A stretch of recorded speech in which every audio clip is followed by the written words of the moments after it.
Hello, welcome to our fourth edition of Buzzer Beater today. I guess, yeah, new introduction. Hi, my name is Adesh Turkunda. I'm with my host, Nandak. And for the first time in our history, a very short history, we'll be having an actual guest speaker. It's one of my, closest friends from high school, Shravan. Welcome to the show, man.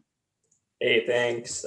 Thanks for having me here. I'm looking forward to this, get into some topics and, you know, basically see where, we lie on our opinions and how I can make y'all's lives a little bit harder, talking about some topics that you hold close to your heart. Thank you, Sounds man. And good. also, Nandak, yeah, how are you doing as well? I'm doing fine. The weather in Austin's pretty garbage right now, so I'm trying to keep myself together. Other than that, it's been going pretty good. Pretty good. Yeah, same. Not as cold as your place, but here in Florida, it's been raining all like week. It's supposed to rain next week as well. So not looking great. But I mean, Florida had a pretty big week. Had a pretty big week last week with the entire Super Bowl ending. Of course, we're a basketball show, but we want to venture into some football.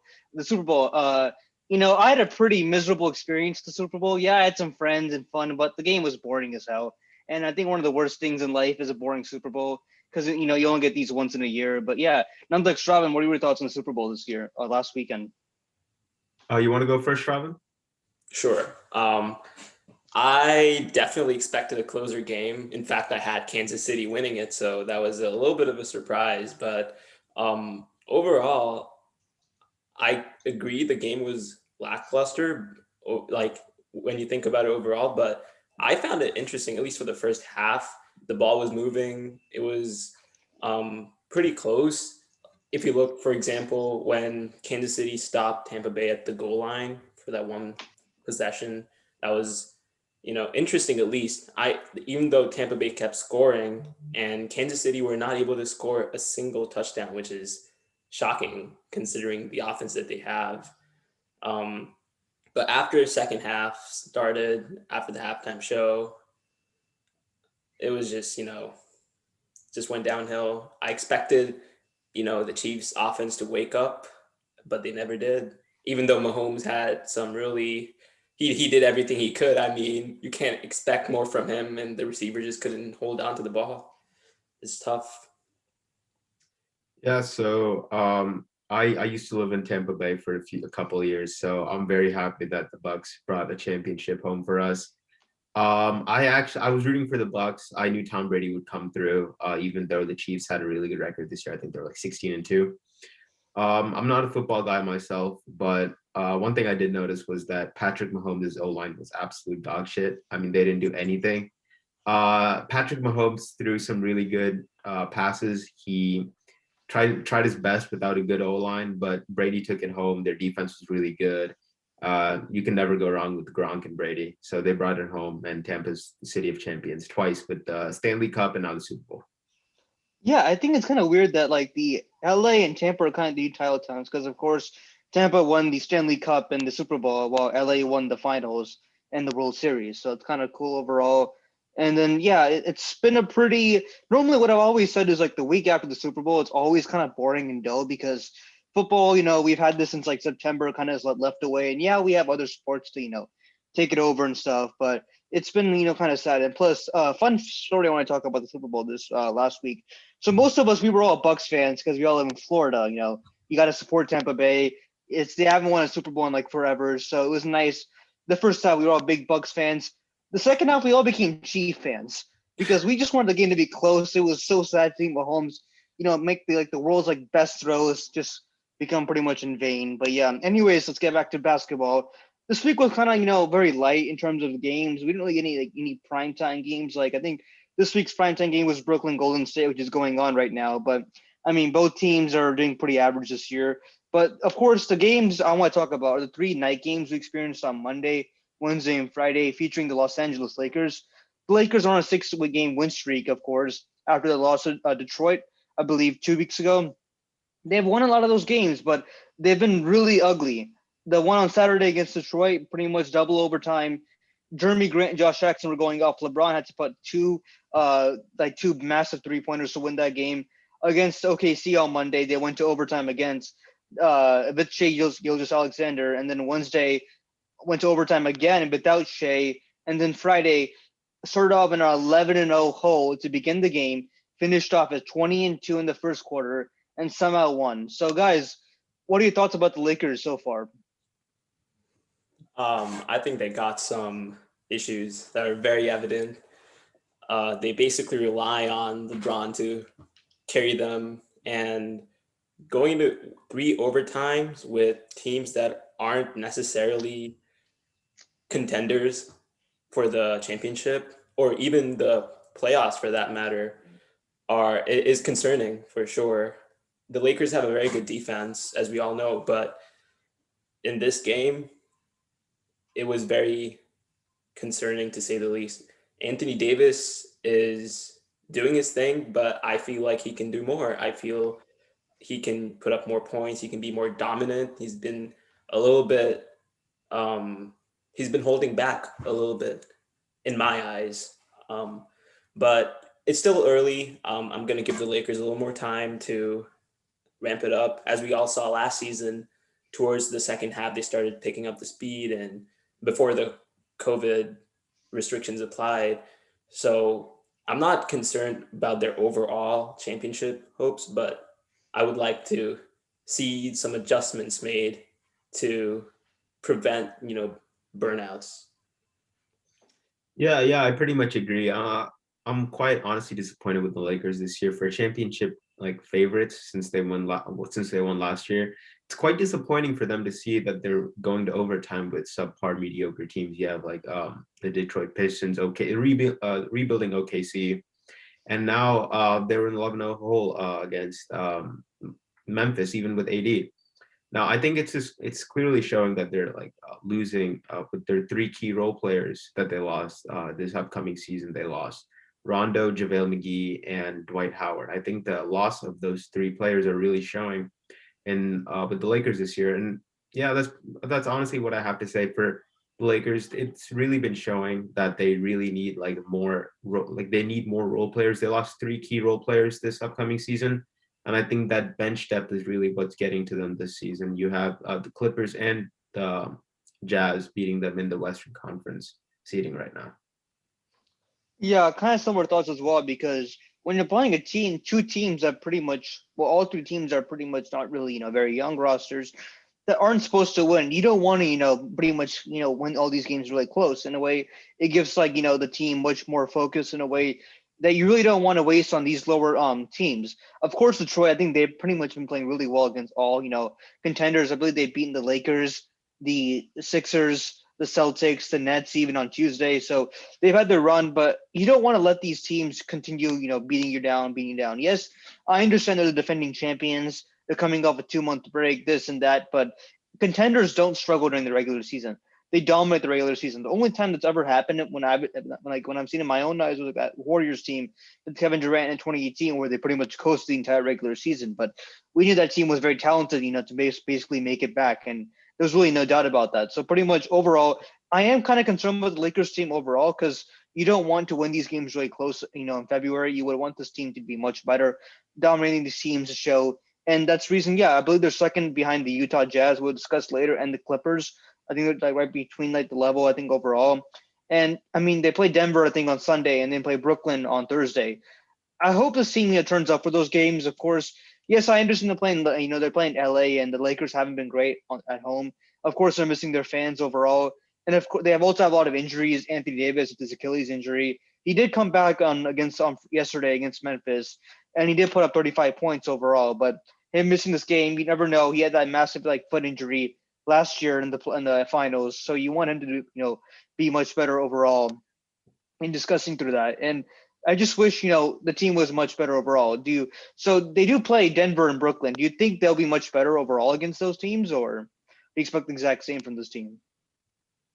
I expect them to step it up at least a little bit because while you said that they lost 3 role players over the offseason, they did gain some good, I would say solid, reasonable players like Dennis Schroeder and Montrezl Harrell, Mark Gasol, even though he's not putting up great stats right now. So I do see the potential this team has I feel that they will step it up against opposition when they bring it, like when Brooklyn plays. That offense is gonna, run you over. So you gotta lock them down and do your part as well on both ends of the floor. So I do expect to see some kind of improvement, especially against high profile teams, but we shall see when they play. Yeah, I think, in my honest opinion, I think the Nuggets are going to win against the Lakers. Like now since you said they got Dennis Schroeder, Trez, and Marc Gasol, I don't think that's enough to replace. Because if you wanted to replace Rondo with Dennis Schroeder, I've said this previously. Dennis Schroeder, he should have won Sixth Man of the Year, and the Lakers' player development is so bad that now he went from averaging 19 points a season in OKC last year to averaging 10. His numbers have gone down. He's a starter point guard now. He should be putting up more points with the more amount of minutes we're seeing, but that's not been the case. Same thing with Trez, who's better off in the Clippers, and Marc Gasol, he's just old now. He's much better on the Toronto Raptors. So I think with the Lakers player development and the more, even though they're playing more minutes, I don't think it's beneficial for the Lakers. So I do expect the Nuggets to win the upcoming game against the Lakers. Yeah, I want to add. Yeah, go ahead. Sorry. Yeah, I think the biggest hit the Lakers are going to take is confidence. I mean, they're going to overtime with these subpar mediocre teams. It's definitely going to take it's going to take a toll on their confidence levels, whether that be LeBron, AD, Frank Vogel, or the team as a whole. It's definitely going to hurt their confidence levels. Yeah, maybe in a way, but like something I've noticed about this team is they don't seem exactly kind of nervous about it. Like they're pretty much casually winning all these games and stuff. And like in a way that kind of gives me hope about this team, but still I don't like last year this team was like destroying everybody around this time. Like LeBron was having fun, Staples was, like a lit show. Everyone was doing great, but so far this year, everyone seems like kind of tired of it. Like, of course, the acquisition, Schroeder, Harrell, Gasol, they haven't been great. Of course, Schroeder, I think just Schroeder's just a better off, a better bench play than a starter. So that's kind of partially the struggles. Harrell seems to be like on and off sometimes. Yeah, he's had some really good games, but he also had some really bad games. And Gasol, his best like places are one like not in the stat sheet, but overall like he's getting destroyed by all the young athletic guys. Like I think yesterday against Memphis, John Morant was pretty much running circles around him. So that's something that's not exactly very very confident like for a Laker fan overall. But I mean, I hope this team gets back to where they are. I think last time like they played Denver, they just were horrendous like to begin off the game. And yeah, they won that game. It wasn't exactly a sign of confidence. And of course, Brooklyn is coming on Thursday, and while they're also dealing with their issues overall, they play really well against contenders. So we'll have to see about that overall. And then I guess speaking to our next topic, there's another contender out there that a lot of us weren't exactly confident on. They've always made the playoffs. There's always been a tier 2 team that they'll make some noise in the regular season, but overall they'll always finish from disappointment. I'm talking about the Utah Jazz, who are on probably one of the more impressive runs this year. They are, I believe, 29-5. They're on a massive win streak where they won 16 of their past 17 games. They've beaten some contenders. They beat Boston on Tuesday. They beat Milwaukee yesterday.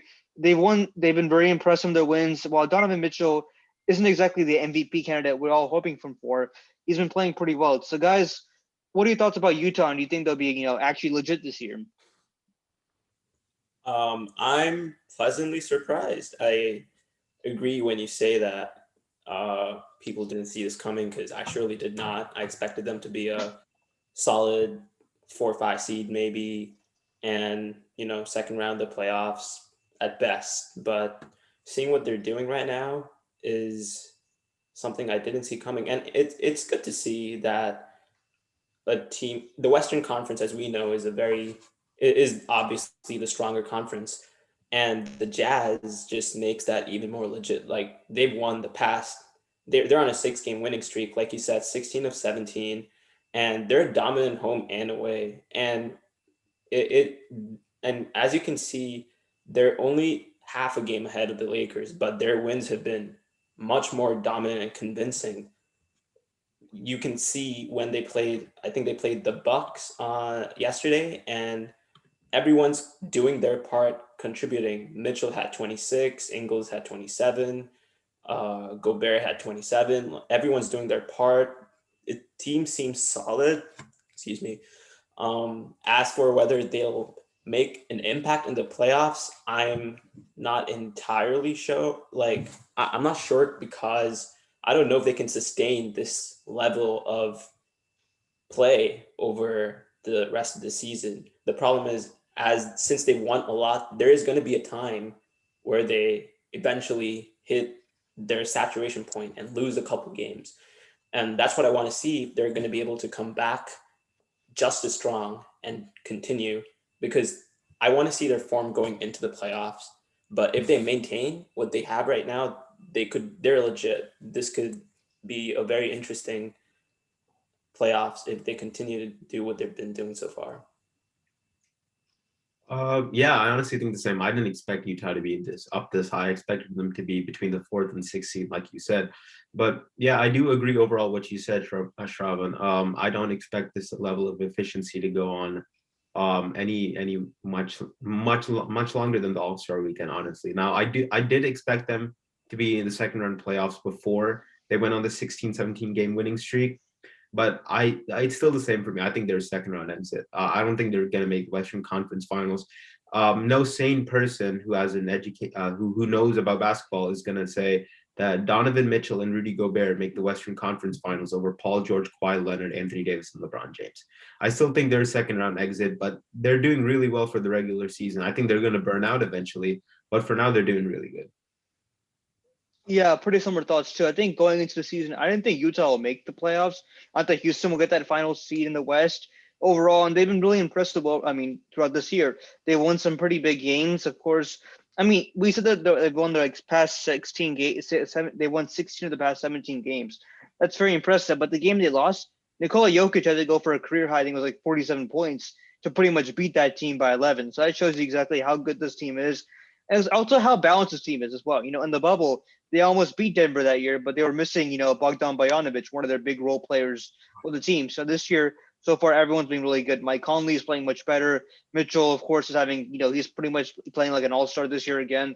Bogdanovic, Joe Ingles, they're all doing pretty well. Rudy Gobert has, been performing pretty well. Some are saying MVP candidate. I don't believe that. That's, I think, a little bogus overall. And he's a DPOY candidate for sure, not MVP. Definitely. Yeah. Yeah, that's true. Yeah, I've also seen some chatter for MVP after the last night's victory overall. And then they also have a good bench. Jordan Clarkson, he can be a very good role player. I think with the Lakers, he was also great under that really bad Laker team. He's doing pretty well overall. They do have a pretty, I guess it's a very tough schedule coming up. Tonight they play Miami.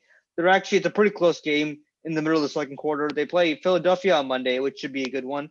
They play the Clippers twice next week. The Hornets, of course, with LaMelo Ball, who are slowly going up.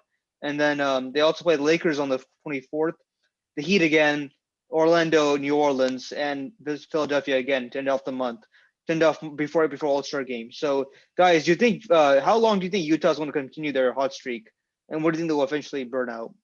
I think we're going to find out. They're going to play the Sixers, who are number one in the East right now, and then back-to-back Clippers. That's how we find out how that's where they test their mettle and show how good they are. Now, if they get through all those teams unscathed, I really don't know. I don't think they will. I have a feeling they're going to lose to the Clippers at least once. But let's see. I'm excited for the matchups. Yeah, that's what I think. I think they're going to lose against the Sixers because Joel Embiid's putting up MVP candidate numbers right now, and I don't think Donovan Mitchell and Rudy Gobert can keep up with Sixers and their chemistry, especially with Doc Rivers.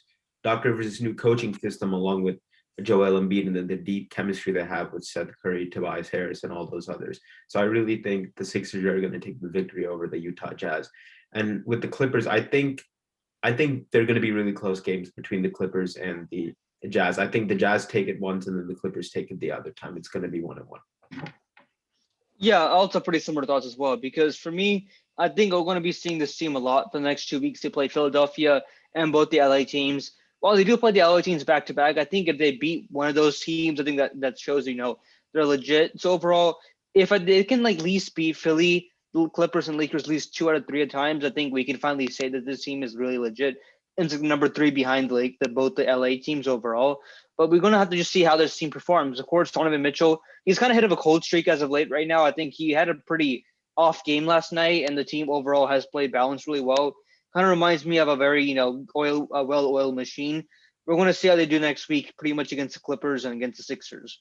And then speaking of about the Sixers and the Jazz overall, everyone knows that the past few years the Western Conference has always been a very competitive conference, while the Eastern Conference has always had like a few teams on top, but overall has been much more inferior to the West this year.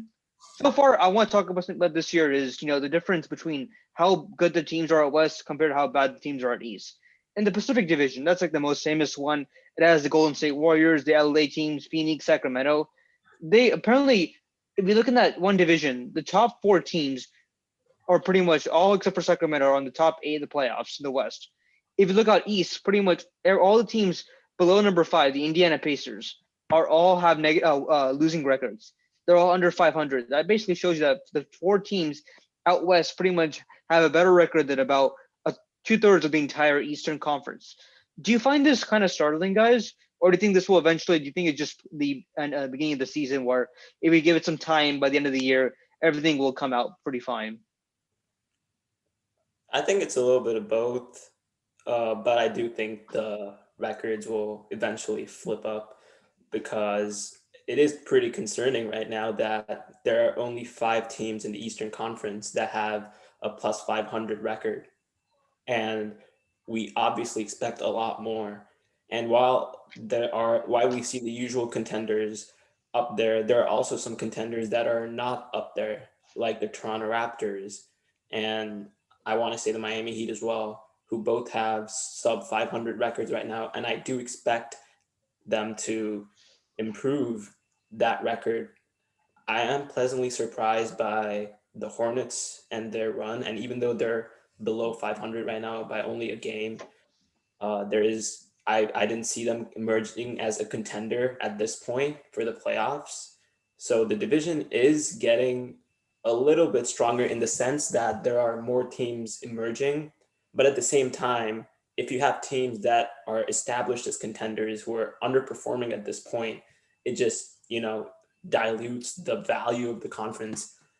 And I do think this is only temporary. They've only played about 27, 30 games.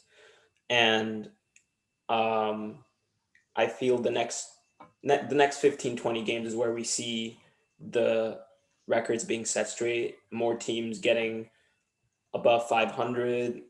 Historically, I don't think we've had teams, or at least many teams, make the playoffs with below 500 records. So this is definitely going to improve in my eyes.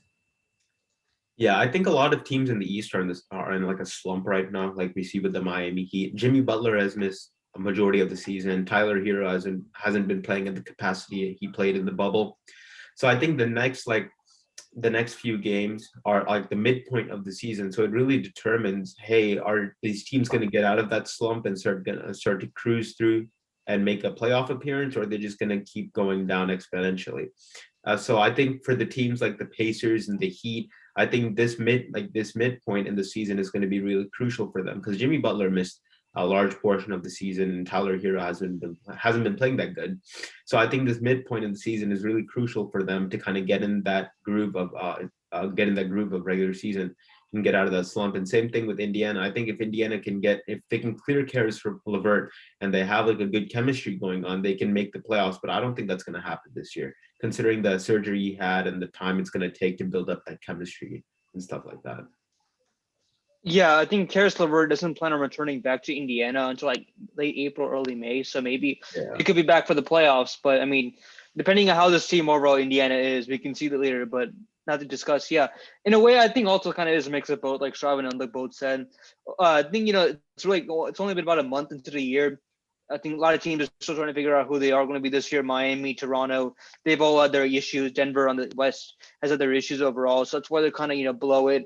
And you have teams are doing much, I think they're improving, like New York, Charlotte. These are teams we didn't expect them to actually make the playoffs, but they're really giving them for like a run for their money. So I think overall everyone is kind of, just trying to figure themselves out in a way and seeing whether or not they can actually make the playoffs.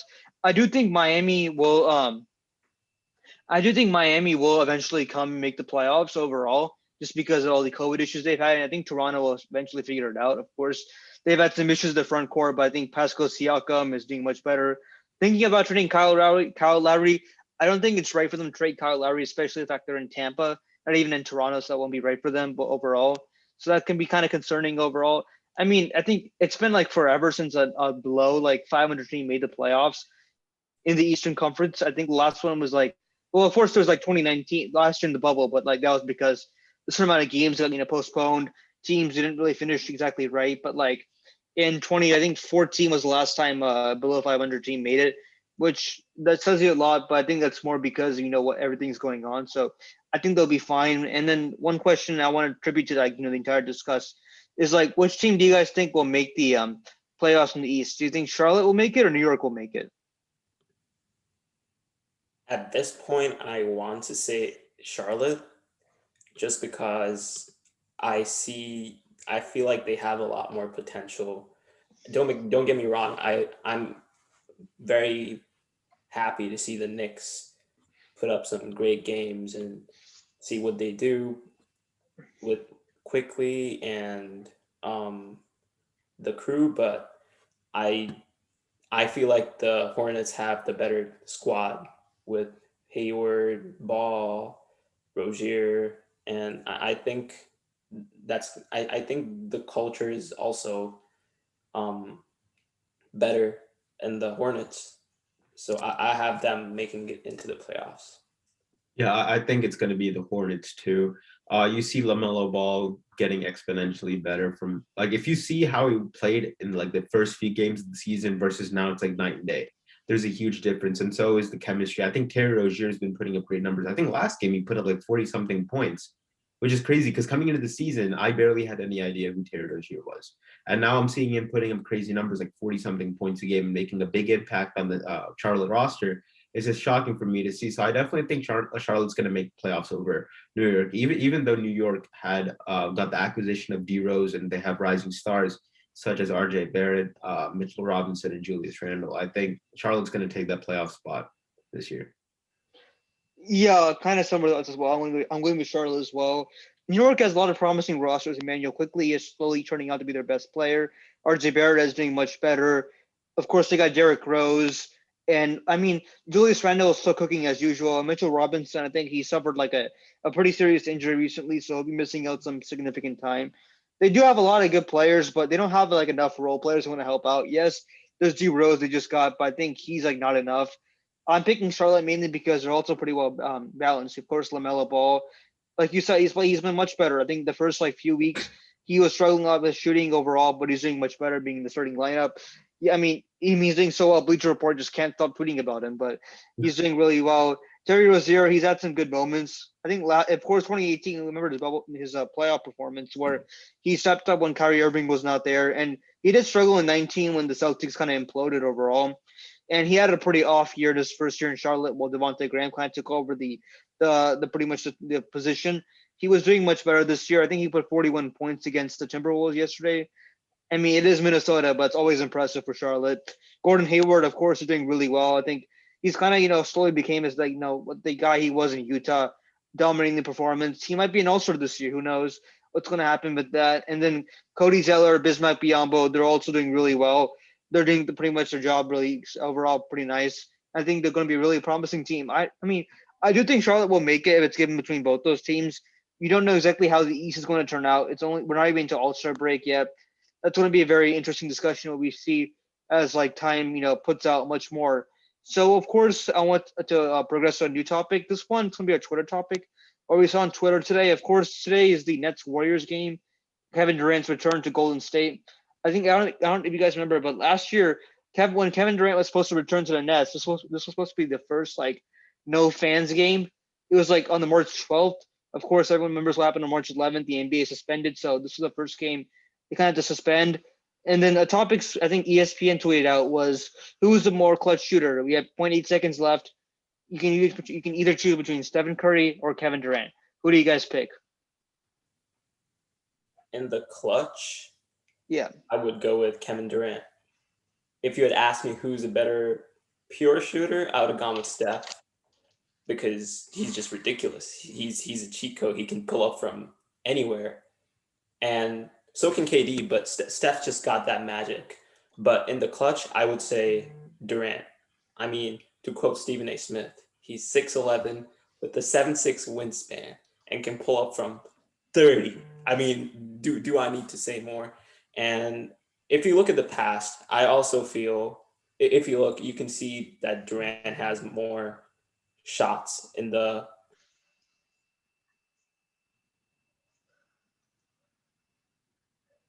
Did something happen?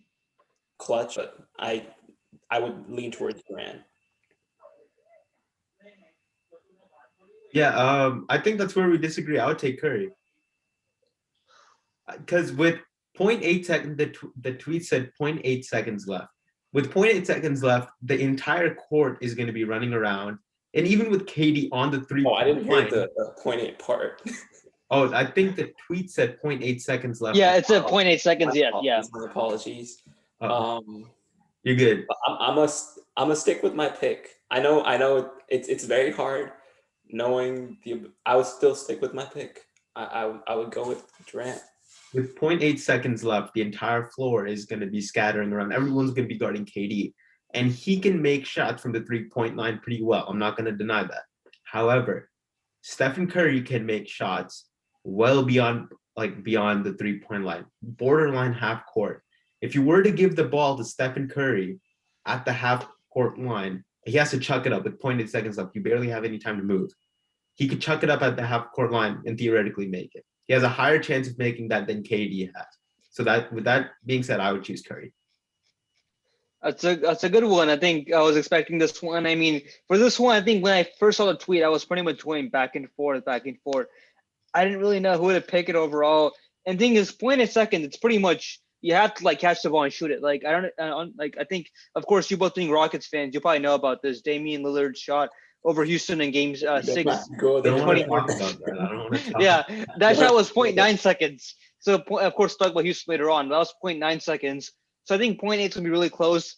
That's tough because it's really hard, but I think I'm gonna go with Kevin Durant as well. Just because, the man, like, I think because like the 0.8 seconds, you have to like take a lot of things into factor. First, to get open. Second, you have to have a really quick release. And I think Kevin Durant can just catch it and then throw it up pretty much Stephen wherever Curry he has wants. a much quicker release. Curry has a very good release. I will give you that. Here's where I would say Durant has an advantage though. Assuming that both players are going to be guarded heavily, Durant has a height advantage. He is pretty much 7 foot. So. Wingspan, and I feel that it would be harder to guard him at that point, assuming that both players are going to be guarded equally. I would give you have a better chance of getting Durant the ball than getting it to Curry. I can see that, but the same thing with Damian Lillard, 0.9 seconds, 0.8 seconds, not much of a difference. Damian Lillard's, I think, around the same height as Steph Curry, maybe a bit shorter, I don't know. But he got that shot off at a good distance. And Curry has more range, he has a quicker release, and he's the best. He's a better catch and shooter. He's a better player that can catch and shoot compared to Kevin Durant. So I would go with Stephen Curry, no question. Better. They're both pretty good catch and shoot players. I know that for sure. Yeah, there's no like I agree with your points. It's very hard to choose. It depends on the situation. I wouldn't at least for me, I can't say that 100% it's Curry because I feel that in certain situations, you get Durant the ball, I would trust him with taking the last shot at that time. Even though it's 0.8 seconds and you make some really compelling arguments, I would still give the ball to Durant. Fair enough.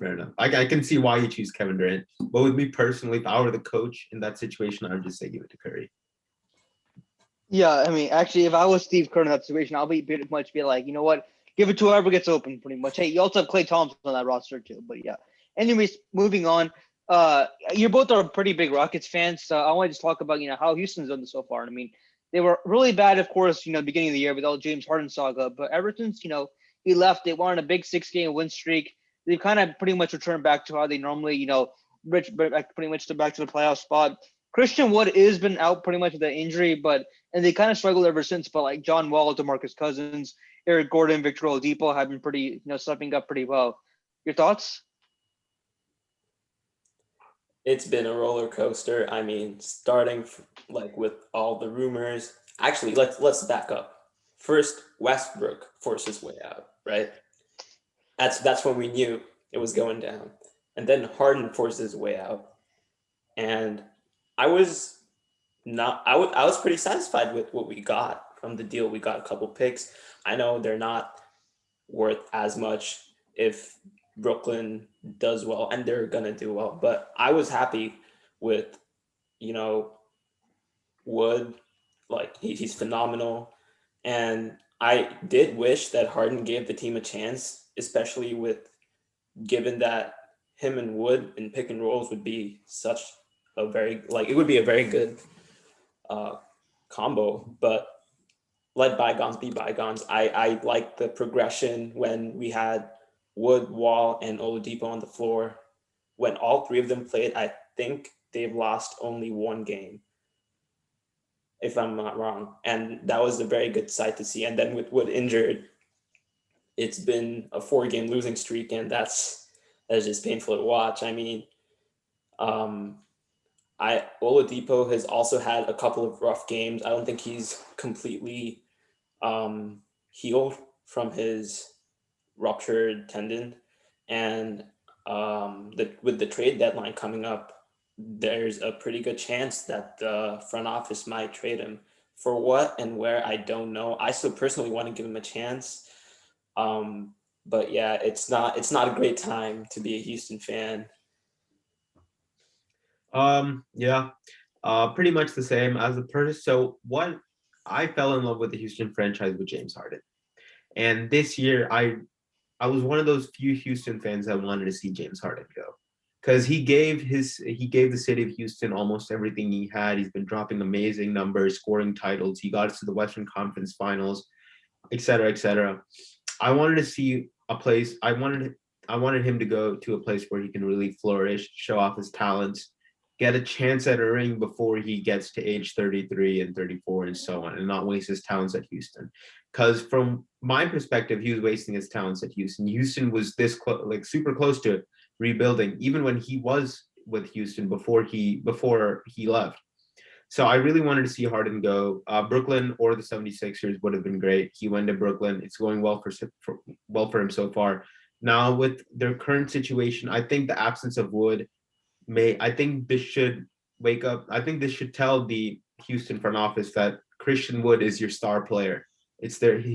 Christian Wood is their franchise player for the next few years, because you have Wall, Oladipo, DeMarcus Cousins. I mean, Wall and Cousins are up in age, and Oladipo, like you said, he hasn't recovered fully. He might be traded before the trade deadline, so we won't really see his full potential or full potential in Houston. So I think with the absence of Wood and Houston losing 4 games in a row or 4 games in total, I think this really proves to the Houston front office and Stephen Silas that Christian Wood is going to be your franchise player. Don't trade him, keep him.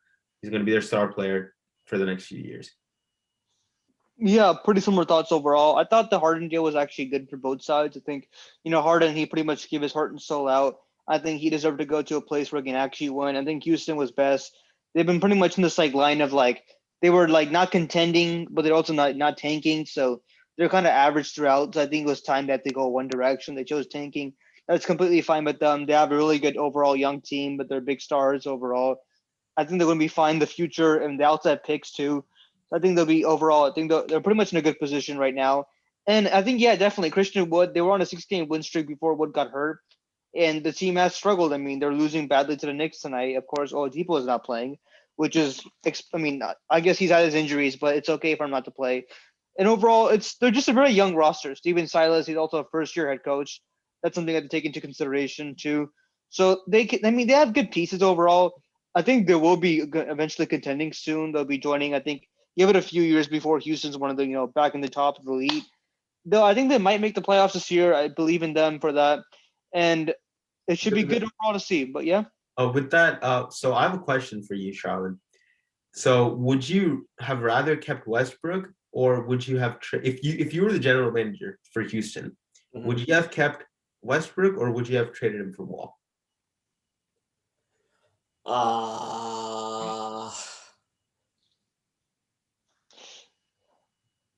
I'd have kept him, I think. Assuming he wanted to stay here, I'd have kept him.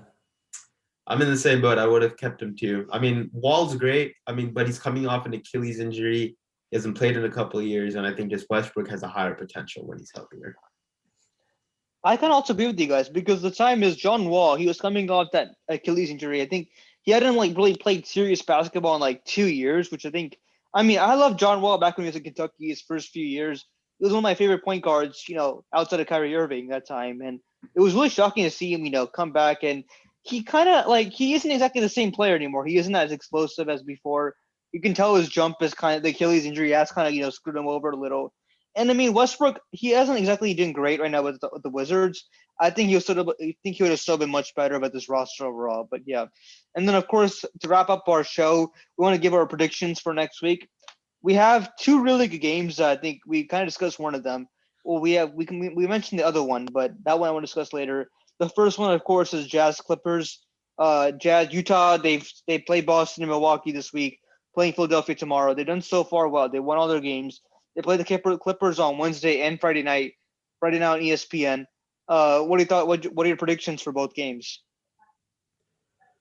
I think that the Clippers are gonna beat the Jazz in at least one of their games.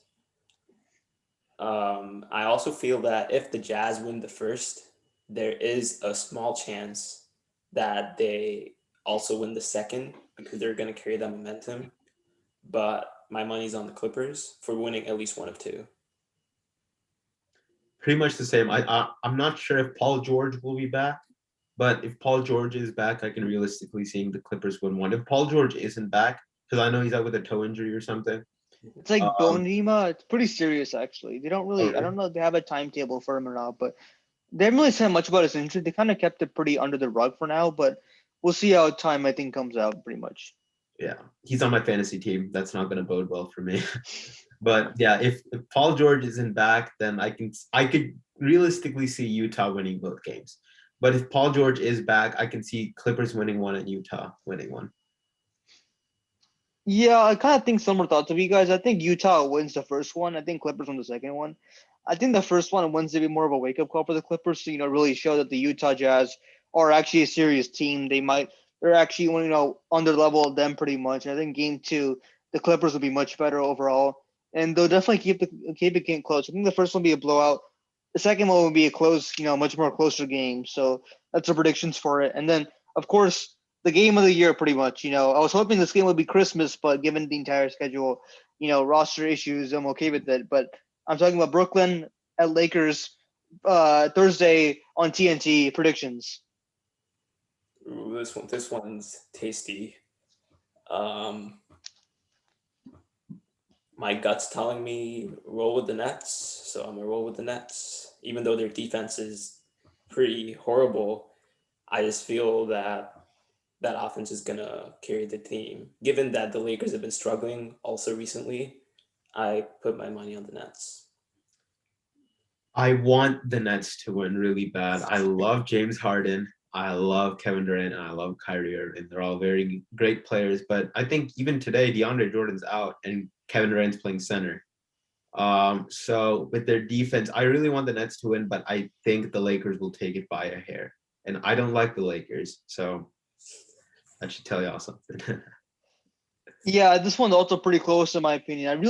You could go either way in my opinion. I feel like because of course you have Brooklyn, their big three with a really horrible defense. You have the Lakers defending champs, the really horrible effort.